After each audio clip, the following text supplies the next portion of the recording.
Good morning, শুভ সকাল। কেমন আছেন বন্ধুরা? আশা রাখছি খুব ভালো আছেন, আর আমরাও খুব ভালো আছি। আজ হচ্ছে মঙ্গলবার, আর এখন বাজে ঠিক সকাল 6টা। আর এখন থেকেই আমি ভিডিওটা স্টার্ট করছি। ছাদে এসেছিলাম, এসে একটু হাঁটলাম, একটু ব্যায়াম করলাম, তারপরে হচ্ছে আপনাদের সাথে ভিডিওটা শেয়ার করলাম। আর মেয়েরা যেহেতু স্কুলে যাবে, এখনই টিফিন বানাবো। প্রথমে নিচে ঘর, উপরের ঘর ঝাড় দিয়ে তারপর সিঁড়ি ঝাড় দেবো, নিচের উঠোন ঝাড় দেবো, তারপরে এসে টিফিন বানাবো। তাহলে চলুন বন্ধুরা, দেখতে থাকুন ভিডিওটা। আশা রাখছি ভালো লাগবে, আর ভালো লাগলে একটা লাইক কমেন্ট শেয়ার করে আমার পাশে থাকবেন। আর নতুন যারা আমার ভিডিওটা দেখছেন তারা সাবস্ক্রাইব করে প্লিজ আমার সাথে থেকে যাবেন। তাহলে চলুন ভিডিওটা স্টার্ট করি। আর এই তো বন্ধুরা, কাজ শুরু করে দিয়েছি। এই দেখুন, আমার কিন্তু দোতলাটা ঝাড় দেওয়া হয়ে গেছে। এবার সিঁড়িটা ঝাড় দেবো, দিয়ে নিচের উঠানটা ঝাড় দিয়ে নেবো। অন্য দিন তো ধুয়ে দিই, আজ আর ধোবো না, আজ এমনিই ঝাড় দিয়ে নেব। তারপর হচ্ছে মানে আগামীকাল ধুয়ে দেবো, এই মনে মনে চিন্তা করেছিলাম। কারণ কি, অনেকটাই এখন সকাল, আর আজকে আমি অনেকটা সকালে উঠে পড়েছি অন্য দিনের তুলনায়। তার জন্যে আরও শীতটাও বেশি লাগছে আজকে। মনে হচ্ছে অন্য দিনের তুলনায় আজকে অনেকটা বেশি শীত পড়েছে। আর শীতকালে তো শীত তো পড়বেই, এটা তো ধরে নিতেই হবে, তাই না? তা দেখুন, আমি এই সিঁড়িগুলো ঝাড় দিয়ে নিলাম। এবার নিচের গেটটা খুলে নেব। মানে এটা আমাদের একতলা থেকে বেরোতে, এটা আমাদের পেছনের গেট, মানে কলপাড়ের গেটটা এটা। তাই এটা দিয়েই আমি খুলি, কারণ আমার হাজব্যান্ডের গাড়ি থাকে হচ্ছে সামনের গেটে, আর আমি তালাটা খুলে রেখে দিই। উনি যখন স্কুলে যায় তখন একবারে গাড়ি বের করে, ঠিক আছে? যার জন্য আমি পেছনের গেট দিয়েই বের হই। আর এই দেখুন, আমি করসল গেটে হচ্ছে তালাটা খুলে নিচ্ছি, তারপরে সামনের গেটেও খুলে নেব। ভেবেছিলাম যে গাছে জল দেবো, উঠানটা ঝাড় দেবো, এই জল দিয়ে ধুয়ে দেবো, কিন্তু সে সাহস আমার হয়নি, কারণ আমার অনেক শীত লাগছিল। আর আমার সব থেকে বেশি শীত লাগে হচ্ছে পায়ে। এবার আমার পায়ে যদি মোজা পরা থাকে আর একটা জুতো পরা থাকে, তাহলে আর আমার অতটা বেশি শীত লাগে না। দেখুন, তাও আমি কিন্তু চাদর গায়ে দিয়েছি, কারণ আমার প্রচণ্ড পরিমাণে কানে ঠান্ডা লাগছে, শীতও লাগছে। তা যাই হোক, এই দেখুন আমি তালাগুলো খুলে নিলাম। আর শীতের ভয়ে বসে থাকলে তো হবে না বন্ধুরা, কাজ তো আমাকে করতেই হবে, তাই না? তা হচ্ছে মেয়েরা স্কুলে যাবে, সেটাও একটা মাথার মধ্যে রয়েছে, কারণ ঠিক টাইমে মানে পৌঁছাতে হবে ওদের। আর এখন শীতকালে ওদের হচ্ছে স্কুলে প্রার্থনা হচ্ছে গ্রাউন্ডে। এইবার ঠিক আগে আগে একটু না গেলে ওরা করতে পারছে না প্রার্থনাটা। এই জন্য আরও ভাবছি যে তাড়াতাড়ি করে গোছগাছ করে হচ্ছে ওদেরকে আগে গুছিয়ে গাছিয়ে ঠিক সময় মতো স্কুলে পাঠিয়ে দেবো। তাই উঠানটা ঝাড় দিয়ে নিই সামনের। আর আমার যেহেতু মাটির তো উঠান না, আমার হচ্ছে পাকা উঠান, কোনো অসুবিধা নেই। এই ঝাঁটা দিয়েই ঝাড় দিয়ে নিই আমি, কারণ আমার এই ঝাঁটা হচ্ছে তিনখানা। আমি আগেও বলেছি আমার ছাদেও একটা এই ঝাঁটাই আছে। আমি এই ঝাঁটা দিয়েই ছাদও ঝাড় দিই, কারণ আমার ওই শলার ঝাঁটার থেকে এই ঝাঁটা দিয়ে ঝাড় দিলে আমার কাছে বেশ সুবিধা মনে হয়, এই আর কি। আর সুবিধা যেখানে মনে হবে সেই অনুযায়ী কাজ করতে হবে আমাদেরকে। আর এই দেখুন, বলতে বলতে কিন্তু আমার উঠানটা ঝাড় দেওয়া হয়ে গেছে। তা যেটা বলছিলাম, আমি ভেবেছিলাম গাছে জল দেবো সকালবেলা, তা গাছগুলো দেখি একটু শুকিয়ে শুকিয়ে গেছে। মানে নিচের এই উঠানের গাছগুলো না, প্রত্যেক দিন দেওয়া লাগে না জল, কারণ কি আমার উঠানে খুব বেশি রোদ পড়ে না, আর শীতকাল তো, এই জন্য প্রত্যেক দিন জল দিই না। যদি গোড়া পচে যায়, যেহেতু রোদ তো ঠিক মতো লাগে না গাছের গোড়ায়, তা হচ্ছে এই জন্য আর কি হচ্ছে গাছের গোড়াটা হচ্ছে ভিজা থাকে বলে আমি 2-3 দিন পর পরই কিন্তু গাছে জল দিই। আর এইবারটা আমি হাত পা ধুয়ে চলে যাব হচ্ছে ছাদে, এই দোতলায়, কারণ কি আমার ভাত বসাতে হবে, আলু ভাজা করতে হবে, এবং আটাটা মাখতে হবে। আর জানেন তো বন্ধুরা, আমি এই সকালবেলা এই সমস্ত বাসি কাজকর্মগুলো করি, করার পর আবার রান্নাবান্না করি, তা আমার মায়ের কথা মনে পড়ে। আমার মাও না এই সকালবেলা ঘুম থেকে উঠে, আর আমার তো হচ্ছে পাকা উঠান, আর আমার বাপের বাড়ি হচ্ছে মাটির উঠান, হ্যাঁ। তা আমার বাপের বাড়িতে ওই মাটির উঠান না, আমার মা প্রত্যেক দিন ওই গোবর দিয়ে হচ্ছে লেপতো। মানে লেপতো কি, হাত দিয়ে না, ওই ছড়া ঝাঁট মনে হয় সম্ভবত বলে, সেটা আমার মা দিত। কারণ আমার বাপের বাড়ির পাড়ায় এই রীতিগুলো আবার খুব আছে, কিন্তু আমি যেখানে থাকি, আমার যেখানে শ্বশুর বাড়ি, সেই জায়গাটা কিন্তু আবার এই সমস্ত রীতি নেই। কারণ মানে সবটুকুই তাদের পাকা, মানে কি হচ্ছে ওই শান টাইপের করা উঠানগুলো, ঠিক আছে, যার জন্য মাটি আর লেপালেপির কোনো কাণ্ড কারখানা নেই। কিন্তু আমার বাপের বাড়ি এলাকায় এখনও আছে এই রীতি, ঠিক আছে, অনেকটা গ্রাম্য কোয়ালিটির হচ্ছে আপনার ওরা রীতিগুলো মানে খুব ভালো লাগে। আর আমার বাপের বাড়ি পাড়াটাও আমার খুব ভালো লাগে, কিন্তু আমি খুব বেশি যাই না। তা আমার মা সকালবেলা ঘুম থেকে উঠে আমি দেখতাম ঘরবাড়ি ঝাড় দিত, উঠান ঝাড় দিত, তারপরে না একটা ঠাম্মার বাড়ি থেকে, ওই ঠাম্মার বাড়িতে হচ্ছে আপনার ওই গরু ছিল, সেই গরু আবার ওই ঠাম্মা আবার আমাদের বাড়ি দুধ দিতে আসতো। তা ওই গরুর যে গোয়াল ছিল, ওই গোয়ালের থেকে আমার মা আবার হচ্ছে গোবর নিয়ে আসতো, নিয়ে এসে আমার মা ওই উঠানে ছড়া ঝাড় দিত প্রত্যেক দিন সকালবেলা। আর এই যেই পৌষ মাস আসছে সামনে, এই পৌষ মাসে আমার বাপের বাড়ির একটা নিয়ম ছিল, সেটা হচ্ছে পৌষ সংক্রান্তির দিন ওই যে তুলসীতলা আছে ওখানে বেশ গোবর দিয়ে তারপরে হচ্ছে পিঠে আঁকতো, জানেন বন্ধুরা, চালের গুঁড়া দিয়ে বেশ গোল গোল পিঠে আঁকতো। তা কাদের বাড়ি এই নিয়মগুলো আছে অবশ্যই আমাকে কমেন্ট করে জানাবেন। আমার শ্বশুর বাড়িতে কিন্তু নেই, আমার বাপের বাড়িতে এই নিয়মগুলো আছে। তা যাই হোক বন্ধুরা, এই দেখুন আপনাদের সাথে একটু গল্প করলাম আর আপনাদেরও খুব ভালো লাগলো আমি জানি। আর এই গল্প করতে করতে আমার কিন্তু আটা মাখাটাও হয়ে গেছে। আর এই দেখুন আমি রুটিগুলো বেলে নিচ্ছি। এবার একটা রুটি বেলাই মনে হয় আপনাদের সাথে আমি শেয়ার করেছি, কিন্তু আমি রুটি 6টা করেছিলাম, কারণ আমার 2 মেয়ে দুটো দুটো করে নিয়ে গেছে আর আমার জন্য 2টো রুটি ছিল, ঠিক আছে। এই দেখুন আমি বেলে নিচ্ছি এইবারটা। আর আলু ভাজাটাও কিন্তু হয়ে গেছে। তা এক পাশে ভাত হচ্ছে, আমাদের হচ্ছে মানে সকালবেলায় চেষ্টা করি গরম ভাতটা দেওয়া। এবার রাতে যদি ভাত থাকে, আর এখন তো শীতকাল, এবার ভাত যদি থাকে একদম কড়কড়ে একদম ভাত হয়ে যায়, ঠিক আছে। তা হচ্ছে ওই মানে ভাতটা একটু গরম করে দিই, আর যেদিন না থাকে আমি কিন্তু গরম গরম ভাতই বসিয়ে দিই। আর আমি চেষ্টা করি ভাত যাতে না থাকে, তবুও হয়তো এক দিন অল্প কয়টা থেকে যায়, তাই সেদিনকে হয়তো একটু গরম করে দিই, ঠিক আছে।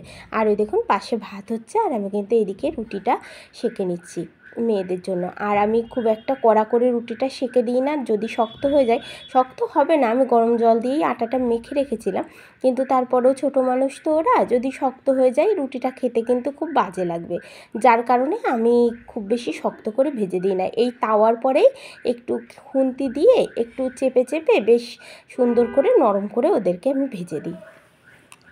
আমার মাও এইভাবে আমাকে টিফিন বানিয়ে দিত, জানেন তো বন্ধুরা। আমার মার যে সকালবেলার যে কাজকর্ম, আমি মানে খুব একদম নিয়ম করে সেগুলো করার চেষ্টা করি, কারণ আমার মাকে দেখে আমি অনেক কিছু শিখেছি। এই তো আবার অনেকক্ষণ পর চলে আসলাম, মেয়েরা তো চলে গেল স্কুলে। আর আপনারা দেখতেই পেলেন বন্ধুরা, আমি রুটি বেলছিলাম, আলু ভাজা করছিলাম, ভাত করছিলাম। তা যাই হোক, ওরা ভাত খেয়ে, ভাত দিয়ে ডাল সিদ্ধ দিয়ে আলু ভাজা দিয়ে ঘি দিয়ে ভাত খেয়ে গেছে 2 বোন। আর হচ্ছে ওরা টিফিনে নিয়েছে হচ্ছে আলু ভাজা আর রুটি। আর যেহেতু নিরামিষ মঙ্গলবার, মানে সোম মঙ্গল 2 দিনই তো পরপর আমাদের নিরামিষ থাকে। আমি এখন এই যে স্নান করে পুজো দিয়ে রেডি হয়ে নিয়েছি, এখন যাব হচ্ছে হনুমানজির মন্দিরে পুজো দিতে। তাহলে চলুন আপনাদের সাথে আজকে শেয়ার করি আমি হনুমানজির মন্দিরে যাওয়ার সময়, ঠিক আছে। আপনাদের সাথে তো আমি শেয়ার করিনি এখনও পর্যন্ত, চলুন। আর এইবারটা চলুন হনুমানজির মন্দিরে যাওয়ার জন্য বেরিয়ে পড়েছি আমি গাড়িতে করে, এই যে যাচ্ছি। আর আপনাদের সাথে আমি একটু রাস্তাটা একটু শেয়ার করে দিলাম, ঠিক আছে। পুরোপুরি শেয়ার করিনি, কারণ আমাদের বাড়ি থেকে প্রায় 10টা মিনিট লাগে যেতে, 10 মিনিট তো লাগে, আমরা গাড়িতে গেছি তাই। আর ছোটোবেলায় তো এই দেখতেই পারবেন আপনারা, কয়দিন পরে ওখানে মেলা হবে, ওই কালীতলার যেখানে যাচ্ছি আমরা, ওখানে কালীতলা, ঠিক আছে। কালীতলাতেই মায়ের মন্দির আছে, আবার বজরংবলীর মন্দির আছে, আবার মহাদেবের মন্দিরও আছে।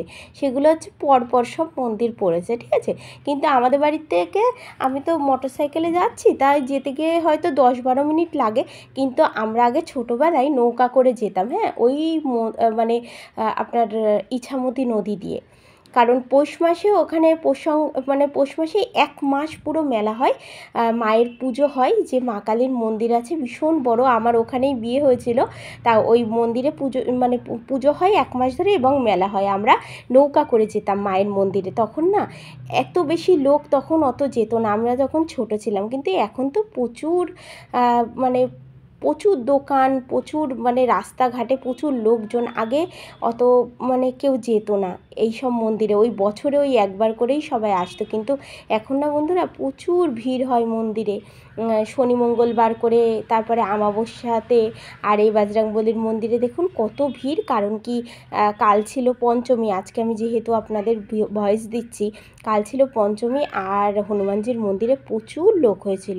ওখানে খুব সুন্দর পুজো হয়, আমার খুব ভালো লাগে। কারণ হচ্ছে ওই মায়ের মন্দিরে তো আমরা প্রায়ই যেতাম, কিন্তু এখন মঙ্গলবার করে বজরংবলীর মন্দিরে আমরা যাই। আর যিনি ঠাকুরমশাই পুজো করেন উনিও খুব ভালো লোক, এবং তার ব্যবহারও খুব ভালো, খুব নিষ্ঠাভাবে পুজো করে। আমি দেখেছি, এই দেখুন বজরংবলী খুব ভালো। আমার খুব ভালো লাগে, মন্দিরটায় গেলে খুব শান্তি লাগে। আমি ওখানে বসেই হনুমান চালিসা পড়ি, তারপর হচ্ছে বাড়ি আসি। হ্যালো বন্ধুরা, মানে যে কি অসুবিধায় কি বিপদে পড়ে গেছিলাম বন্ধুরা, তা মোটে বলার কথা না, জানেন না। আমি তো মানে কাল হচ্ছে বজরংবলীর মন্দিরে গেছিলাম, আর মন্দিরে যাওয়ার আগে হচ্ছে মা কালীর মন্দির পরে, হ্যাঁ মায়ের মন্দির পরে একটা, যেখানে আমাদের বিয়ে হয়েছিল ওই কালীতলা, ওখানে আমাদের বনগাঁতে, সেই কালীতলায় ওই মায়ের ওখানে নমস্কার করে মায়ের ওখানে দক্ষিণা দিয়ে তারপর ওখান থেকে গেলাম বজরংবলীর মন্দিরে। পুজো টুজো দেওয়া হয়ে গেছে, তার মধ্যে আমার হাজব্যান্ডের কাছে ফোন এসছে। এবার আমাকে ডাকতেও পাচ্ছে না, আমি অঞ্জলি দিচ্ছিলাম, ডাকতে পাচ্ছে না যে হচ্ছে তাড়াতাড়ি এসো। তা এবার আমি যখন মোমবাতি আর ধূপকাঠি ধরাতে যাব, আমার হাজব্যান্ড বলছে তাড়াতাড়ি চলো, বড় মেয়ের খুব শরীর খারাপ, স্কুল থেকে ফোন এসছে। বন্ধুরা আমি ভিডিও করব কি, আমার গা হাত পা কাঁপছে, কারণ বড় মেয়ে সকালবেলা যখন স্কুলে যায় খুব অসুস্থ হয়ে গেছিলো। কি বলবো আপনার, সকালবেলায় কাঁদছিল। অত বড় মেয়ে যদি কান্নাকাটি করে বলেন তো খারাপ লাগে না? হ্যাঁ, তারপরেও আমি বললাম যে হচ্ছে বাবু স্কুলে যা, কারণ স্কুলে না গেলে হবে না বন্ধুরা। ওদের না প্রজেক্ট দিয়েছে, সেই প্রজেক্টগুলো ও পাবে না, এর জন্য স্কুলে যাওয়া, নইলে আজকে পাঠাতাম না। মানে এত ওর আগামীকে যাচ্ছে না, কি বলবো। তা সেই হঠাৎ করে শরীর খারাপ হয়ে গেছে। তারপরে ওখান থেকে আমি এক মুহূর্ত জানেন না দাঁড়াইনি, এমনিই তো উপোস করা ছিল আমার হাজব্যান্ড, আমি দুইজনেই উপোস করে গেছিলাম। তারপরে ওখান থেকে পুজো টুজো দিয়ে ধূপকাঠি মোমবাতি দেখিয়ে তারপরে ওই ঠাকুরমশাই যিনি পুজো করেন ওনাকে বললাম যে ঠাকুরমশাই আমাকে একটুখানি হচ্ছে প্রসাদটা দেন, আমি একটু বাড়িতে যাব, একটু অসুবিধা হয়েছে। উনি আবার তাড়াতাড়ি করে প্রসাদটা দিয়ে দিল, দিয়ে আমি সেই মানে তাড়াহুড়ো করে গাড়িতে উঠেছি। আর আমার হাজব্যান্ড যে কী জোরে গাড়ি চালিয়েছে বন্ধুরা, মানে আমার পড়ে যাওয়ার মতন এরকম চালিয়েছে। উনি আবার মানে মেয়েদের বিষয় খুব যে কী হলো না হলো উনি চিন্তা করছে। স্কুল থেকে এমন ফোন আমার মানে জীবনে আসেনি আমার বড় মেয়েকে উদ্দেশ্য করে। সেই আমার বড় মেয়ে লোয়ার নার্সারির থেকে পড়ছে, ক্লাস 7-এ পড়ে। ধরুন এই এত বছরে আমার মেয়ের কখনো এমন ফোন আসে না স্কুল থেকে, আজ প্রথম ফোন এসছে এরকম। তা হচ্ছে যাই হোক, এবার সেই স্কুল থেকে আমি এসে না আমি চা করব কিচ্ছু তো খাইনি। ভাবলাম যে এসে বজরংবলীর ওখানে হচ্ছে কিছু কাজ ছিল, মানে আমার ঠাকুর ঘরে কোটোরে নিয়ে, তারপরে এসে আমার হাজব্যান্ড এসে বলছে কী করছিলে, চা করনি? আমি বলছি ঠাকুরের কাছে দাঁড়িয়েছিলাম, আমার দু চোখ দিয়ে জল পড়ছে। আমার বলছে কাঁদছো কেন, কী হয়েছে? এবার আমি কাঁদলে না আমার দু চোখ দিয়ে জল পড়লে আমার হাজব্যান্ড না খুব রাগারাগি করে, বলে তুমি একদম কাঁদবা না কিন্তু মামুন, তুমি কাঁদলে আমার সংসার নষ্ট হয়ে যাবে তোমার চোখের জলে, তুমি হচ্ছে একদম কান্নাকাটি করবে না। এবার আমি কখনো ওনার সামনে চোখের জল ফেলি না, আবার অনেক সময় পড়ে যায় উনি রাগ করে প্রচণ্ড পরিমাণে। তা যাই হোক, আমি ওই গীতাঞ্জলির শরীরটা খারাপ হচ্ছে, আমার দু চোখ দিয়ে জল পড়ছে। তারপরে আসলে বললাম ওর তো টিফিন হয়নি, টিফিন কি খাবে, মানে টিফিন তো খাইনি স্কুলে, রুটি আর আলু ভাজা করে দিয়েছিলাম, আপনাদেরকে তো বলেইছিলাম। তারপরে আসলে পরে চা করলাম, ওকে বললাম যে ওকে একটু টিকা পরিয়ে দিলাম, ঠাকুরের ফুলটা মাথায় ছুঁয়ে একটু লাড্ডু দিলাম। তারপরে দুটো ভাত বন্ধুরা আমি খাইয়ে ওকে শুইয়ে দিয়েছি ওই ঘরে, একদম কম্বল গায়ে দিয়ে বললাম একদম ঘুমিয়ে থাক, আজকে তো পড়া নেই, আজকে মঙ্গলবার করে ওর পড়া থাকে না। ভেবেছিলাম বিকেলে ওকে একটু বজরংবলীর মন্দিরে ঘুরতে নিয়ে যাব, একটুখানি নমস্কার দিয়ে আসবে, কিন্তু ওর যেহেতু কান গলা পুরো ফুলে গেছে এত শরীর খারাপ ঠান্ডায়, তা ও ঘুমিয়ে পড়েছে, ঘুমাক, ভাত খেয়ে তো ঘুমিয়েছে, ওকে ডাকবো না, ঘুম থেকে উঠলে তারপরে খাবে খানে বন্ধুরা। আর আমি এসে না একটু সময় পাইনি, দেরি হয়ে গেছে, এখন দেখুন 2:22 বাজে, আমার এই মানে রান্না পুরো হয়েও পারিনি, শুধু ভাত হয়েছে আর লাউ ঘন্টটা হচ্ছে। ঠিক আছে, চলুন তাহলে দেখাই। আর এই দেখুন বন্ধুরা লাউ ঘন্ট করছি, এই যে মটরশুঁটি দিয়ে বড়ি দিয়ে একটু আলু দিয়েছি, কোনো বাটনা নিইনি, শুধু একটু কালো জিরে আর শুকনো লঙ্কা ফোড়ন। হ্যাঁ, এইভাবেই করে নেবো হচ্ছে লাউ ঘন্টটা। এই যে এখনও হবে।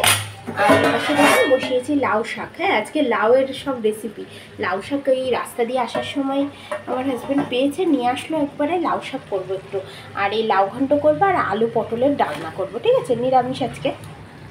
এই দেখুন বন্ধুরা, একটা টমেটো চারিফালি করে কেটে নিলাম, আর আলু আর পটল, হ্যাঁ এই কটা কেটে নিয়েছি। এটাতে ডালনা করবো। আপনাদেরকে তো বললামই, আর দেখিয়ে নিয়ে আসলাম আপনাদের কি কি রান্না করছি। ঠিক আছে। আর এই দেখুন বন্ধুরা, ঠাকুর ঘর আজকে তো পুজোটাও শেয়ার করতে পারিনি, মন্দিরে যাব তাড়াহুড়ো ছিল। এই যে ঠাকুর ঘর ফুল টুল দিয়ে সাজানো গোছানো গোছানো, ঠাকুরের বাসন মেজে উপর করে দিয়েছি, সবই গোছানো আছে। বন্ধুরা এই কম্বলটা না কিনে নিয়ে এসেছি আগের দিন গোপালের জন্য। ঠিক আছে, চলুন তাহলে রান্না করে নিই। এই দেখুন বন্ধুরা, কি কি রান্না করেছি আপনাদেরকে দেখাই।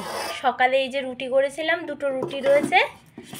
আর হচ্ছে এই যে হচ্ছে লাউ ঘন্ট, বড়ি দিয়ে, আলু দিয়ে, মটরশুঁটি দিয়ে। আর হচ্ছে আপনার এই যে আলু পটলের ডালনা, ধনেপাতা দিয়ে আর টমেটো দিয়ে। আদা বাটা দিইনি আজকে বন্ধুরা, টমেটো, কাঁচা লঙ্কা আর হচ্ছে জিরে বাটা দিয়েছি, আর কালো জিরে ফোড়ন। আর বন্ধুরা চলুন, রান্নাঘরটা এমনি পরিষ্কারই আছে, শুধু আপনার হচ্ছে ইয়ে করব, ওই শাকটা দাঁড়ান দেখাচ্ছি।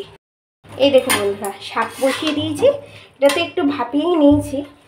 আর 5 ফোড়ন, শুকনো লঙ্কা দিয়ে বড়ি ভেজে শাকটা বসিয়ে দিয়েছি। আর একটুখানি টমেটো, সর্ষে আর কাঁচা লঙ্কা বাটা দিলাম এর মধ্যে। ঠিক আছে, এখনও চিনি টিনি কিছু দিইনি, অল্প একটু তো চিনি দিতেই হবে কারণ নিরামিষ তরকারি। আর এইদিকে বাসন টাসন মেজে নিয়েছি সব।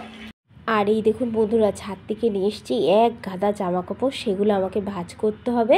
আর দেখুন রান্না যেহেতু হয়ে গেছে, তাই রান্নাঘরটাও সুন্দর করে মুছে আমি পরিষ্কার করে নেব। আর এই পাশে কিন্তু আমি কোটো কাটা মুছে গুছিয়ে রেখেছি। আর দেখেছেন তো ধনেপাতাটা কি সুন্দর করে রেখেছি, ওটা কিন্তু প্রায় 3 দিন বয়স, কিন্তু একদম তাজা রয়েছে ধনেপাতাটা। আর এইবারটা এই যে গ্যাসটা একটু মুছে নিচ্ছি। কি বলুন তো বন্ধুরা, এই কালকে এই ভিডিওটা তো কালকের ভিডিও, আজকে আমি যাবে ভিডিওটা, তার আগের দিন তো আমি রান্নাঘরটা পরিষ্কার করেছি, সেই ভিডিওটা আপনাদের সাথে আমি শেয়ার করেছি। তা গ্যাসের সমস্ত কিছু নামিয়েই মুছেছিলাম, তাই অত বেশি নোংরা হয়নি আর অত বেশি মোছাও লাগেনি। একটা কাপড়ের সাহায্যে একটু মুছে নিয়েছি। আর দেখুন টাইলসটা সামনে একটু মুছে নিয়েছি। আমি এইভাবেই প্রত্যেক দিন মুছে নিই, তাহলে আর খুব বেশি নোংরা হয় না দেখবেন। কিন্তু আপনি যদি 1 সপ্তাহ 1.5 সপ্তাহ পর পর মানে মোছেন না, তাহলে কিন্তু এমনিই নোংরাটা থেকে যাবে। আর এই দেখুন শাকটা কিন্তু আমার হয়ে গেছে, দারুণ হয়েছিল খেতে, শাকটা আমার ভীষণ পছন্দ হয়েছিল। আর এই দেখুন একটু ধনেপাতার চাটনি। হ্যাঁ, আর এই দেখুন আমার মেয়েরা ছাদে এসেছে, আমার বড় মেয়ে ক্লিপটা বানিয়েছে, আপনাদের সাথে শেয়ার করলো বন্ধুরা। তাহলে ভিডিওটা এখানেই শেষ করছি, আবার দেখা হবে নতুন একটি ভিডিওর সাথে। ততক্ষণ আপনারা খুব ভালো থাকবেন, সুস্থ থাকবেন আর সাবধানে থাকবেন।